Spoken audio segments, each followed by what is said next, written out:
আসসালামু আলাইকুম ওয়া রাহমাতুল্লাহি ওয়া বারাকাতুহু। শাহে মদিনা দরবার শরীফের পক্ষ থেকে আজ আপনাদের মাঝে আরেকটি আলোচনার বিষয় নিয়ে আমি উপস্থিত হয়েছি। সেই বিষয়টি হলো নামাজের মাধ্যমে পীরের সুরত সামনে আনা। পীরের সুরত সামনে না আনলে নামাজ হবে না। আসুন, আলোচনাটি করার আগে আপনারা যারা চ্যানেলটিতে নতুন আছেন, চ্যানেলটি সাবস্ক্রাইব করে পাশে থাকুন এবং ভিডিওটি শুরু থেকে শেষ পর্যন্ত দেখবেন। শুরু থেকে শেষ পর্যন্ত দেখলে এটার ভিতর থেকে কিছু নিতে পারবেন, হৃদয়ে কিছু ধারণ করতে পারবেন, আর না হয় কোনো পয়েন্ট আপনি হারিয়ে যেতে পারবেন। আসলে আলোচনা করছি যে নামাজ কি। আগে দিতে হবে নামাজ। নামাজ ফারসি শব্দ, সলাত মানে স্মরণ করা, আল্লাহর সাথে যোগাযোগ করা। এই সলাতের মাধ্যমে স্রষ্টার সাথে একটা যোগাযোগ তৈরি করা। আর পীর কি? পীর হচ্ছে ফারসি শব্দ, মুর্শিদ, যিনি পথ দেখানোওয়ালা।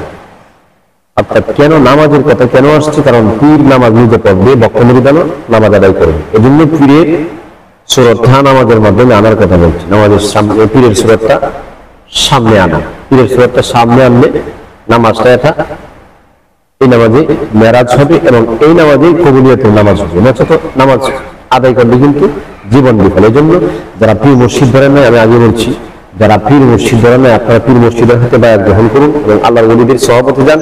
যায় আপনি নামাজটুকু আদায় করুন, সালাত আদায় করুন, আপনার জীবন কাজে লাগবে, নামাজ কাজে লাগবে, রোজা কাজে লাগবে। নচেত আপনার বন্দিগি এবং জিন্দিগি, সোনার জীবন কিন্তু বিফলে চলে যাবে। এই জন্য সোনার জীবনটাকে সোনার জীবন, খাঁটি সোনায় পরিণত করতে হলে একজন সৎলোকের সঙ্গে মহব্বত এবং সহব্বত মিলিয়ে জীবনটা কাটিয়ে যান। ইনশাআল্লাহ আপনার জীবন, আপনার লাইফ ইহকাল এবং পরকালে শান্তি মিলবে। আলোচনা করা যাক নামাজের মাধ্যমে পীরের সুরত, পীরের চেহারাটা কেমনে আনবো। আমাদের যখন আমি দাঁড়াইবো জানাবো, তখন আমার পীরকে আমি সামনে রাখবো।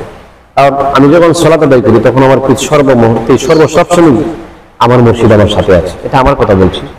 আমার মুর্শিদ, আমার আলা, আমার আকা আমার সাথে আছে। আমি এমন কোনো মুহূর্ত নাই যে আমি আমার মুর্শিদকে দেখি নাই, সদা সর্বদাই। এই জন্য আমার মুর্শিদ একজন প্রসিদ্ধ প্রখ্যাত একজন ওলি ছিলেন, যার বাড়ি হচ্ছে নেত্রকোনা, পূর্বদলা থানা, শ্যামগঞ্জ, শালটিগা গ্রাম। মাওলানা আবুল কাসেম আল কাদরি রহমতুল্লাহ আলাইহি বয়োজ্যেষ্ঠ মুরব্বী ছিলেন এবং মুফতি আজম ছিলেন, বড় একজন আলেম ছিলেন, প্রকৃত আলেম এবং আল্লাহর ওলি ছিলেন। ওনার কাছে যখন যাইতাম, উনি সামনে বসেই কিন্তু মাথার মধ্যে হাতটা বলিয়ে তালিম তাওয়াজ্জুহগুলি দিয়ে থাকতেন। যাক, সহবত এবং মহব্বতের কারণেই আজকে কিন্তু আমাদের এই পথ চলা। আমি কিছু জানতাম না, বুঝতাম না, জাহেরি বিদ্যা অর্জন করেছি, মাশাআল্লাহ, আলহামদুলিল্লাহ, শুকরিয়া। কিন্তু বাতিনি এলেম ছিল না। মুর্শিদের কাছে যাই কিন্তু বাতিনি এলেমটা, কলবের এলেম, বাতিনি এলেম, অর্থাৎ অজানা জগতে কিন্তু যা কিছু আছে আমার মুর্শিদ কেবলা আমাকে দান করেছে, আলহামদুলিল্লাহ, শুকরিয়া। এখন কথা হচ্ছে পীরের সুরতটা কেমনে নামাজে আনবো। পীরের সুরতটা আপনি মুরাকাবা করবেন, মুর্শিদকে নিয়ে আপনি মুরাকাবা করবেন দীর্ঘদিন। সামনে না আসলে একাটানা 40 দিন পর্যন্ত মুরাকাবা করবেন। হঠাৎ করে একদিন আসা যাবে, পুরাপুরি চেহারাটা, পুরাপুরি অবয়ব, বাস্তব রূপকার আপনার সামনে আসবে, তখন এই মুশাহাদা হাসিল হবে। মুরাকাবা করতে হবে, কিন্তু ভিডিওটি শুনলে হবে না। অনেকে শুনে মজা লাগে কিন্তু আমলে কার্যকারিতা করে না। এই জন্য কিন্তু তরিকতের লোক পিছিয়ে আছে। আমল করবেন, আমল করার জন্য কিন্তু কষ্ট করে আমার বলার মাধ্যমে আমল করলে চেহারাতে নূর লেগে দিবে, নূর জিলি ক্লিক করবে, অন্তরের নূর দেখতে পারবেন, অন্তরের নূর প্রকাশ পাবে। আমল নাই, কোনো কিছু নাই। আমল নাই, কিছু জানবেন না, কথা স্মরণ থাকবে না। আমলেই সব কিছু। দেখায় আমল করতে হবে না, গোপনে গোপনে আমল করবেন। তাই আসুন, পীরের সুরতটা সামনে বাসাই। পীরের সুরত নামাজের মধ্যে সামনে বাসাই কি হয়? পীরের সুরত নামাজের মধ্যে সামনে আনলে মহাব্বত সৃষ্টি হয়, অর্থাৎ একটা মহাব্বত সৃষ্টি হয়ে যায়। আর যার সাথে যার মহাব্বত হয় তার সাথেই তার হাসর হবে। আর আপনার মুর্শিদ, আমার মুর্শিদ, তিনি আল্লাহর ওলি, তার কাছে জীবন যৌবন সব বিলীন করে দিয়েছি। আমি বলতে আমি না, আমার বলতে আমি নয়, সবকিছু থাক। তার সুরত নামাজ আনবো না, কারণ নামাজ দেখতে দামি জিনিস, একটা সেজদার বড় দাম আছে। এই জন্য ইমানদারের সেজদা সারা পৃথিবী যদি বিক্রি করা হয়, একটা সেজদার সমতুল্য হবে না। তাহলে পীরের সুরত সামনে আনলে কি সৃষ্টি হয়? মহাব্বত এবং ভালোবাসা বৃদ্ধি পায়। এবং নামাজে পীরের সুরত কল্পনার মাধ্যমে বরকত হাসিল হয়। নামাজের মাধ্যমে যখন মুর্শিদের চেহারাটা, পীরের চেহারাটা সামনে আনবেন, কল্পনা করবেন, জল্পনা করতে থাকবেন কেমন ছিল কেমন ছিল, তখন এটার মাধ্যমে কি হয়? বরকত সৃষ্টি হয়, বরকত এবং হাসিল হয় নামাজের মাধ্যমে। 3 নাম্বার, পীরের কল্পনা করলে নামাজের মাধ্যমে ওয়াসওয়াসা দূর করে দেয়। শয়তানি ওয়াসওয়াসা, দেখবেন নামাজ যখন পড়া হয় তখন রাকাতে বেজাল লাগে। তাই সময় যারা অনেক আপনার বেতরিকত লোক যারা এবং তরিকতপন্থী যারা আছে, মুর্শিদকে সাধন করতে পারে নাই, তারা নামাজ 4 রাকাত পড়ছে না 3 রাকাত পড়ছি, 4 রাকাত পড়লে 3 রাকাত পড়লে সালাম ফিরে আলায়, আবার 4 রাকাত নামাজের মধ্যে 5 রাকাত পড়ে আলায়। আবার দেখা গেল তাসাহুদাত তাহিয়াতুর মধ্যে আবার বসার কথা বসে না, উঠে দাঁড়ায় যায়, মানে বিভিন্ন কিছু ভেজাল ফেস এর মধ্যে তাইকা যায়। কেন? মুর্শিদকে সে হাসিল করতে পারে না, এজন্য বন্দিগির মধ্যেই ভেজাল হয়।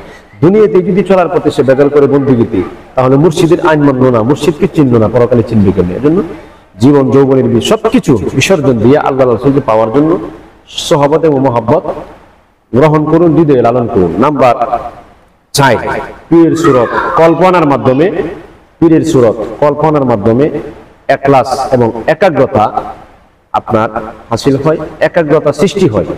একাগ্রতা মানে ভয় ভীতি অন্তরের সৃষ্টি হয়, এবং এই পীরের সুরত স্মরণের মাধ্যমে, পীরের সুরত স্মরণের মাধ্যমে আপনার যে কুধারণা আছে অন্তরে, অন্তরের যে কুকল্পনা আছে, কুধারণা আছে, এগুলি কিন্তু দূরে সরে যায়। নামাজে দাঁড়ায় কিন্তু কুসময় কুধারণা, কুগুলি কুচিন্তাগুলি সামনে আসে। এই 4টা জিনিস যারা এভাবে হাসিল করবে, মুর্শিদের চেহারাটা নামাজের সামনে আসবে, 4টা জিনিস তখন তার অন্তরে দেখতে পারবে। তো আশা করি বুঝতে পারছেন যে নামাজের মধ্যে পীরের সুরত কিভাবে সামনে আনবেন এবং কেন সামনে আনবেন, মুর্শিদকে কেন ভালোবাসবেন, একজন আল্লাহর ওলি।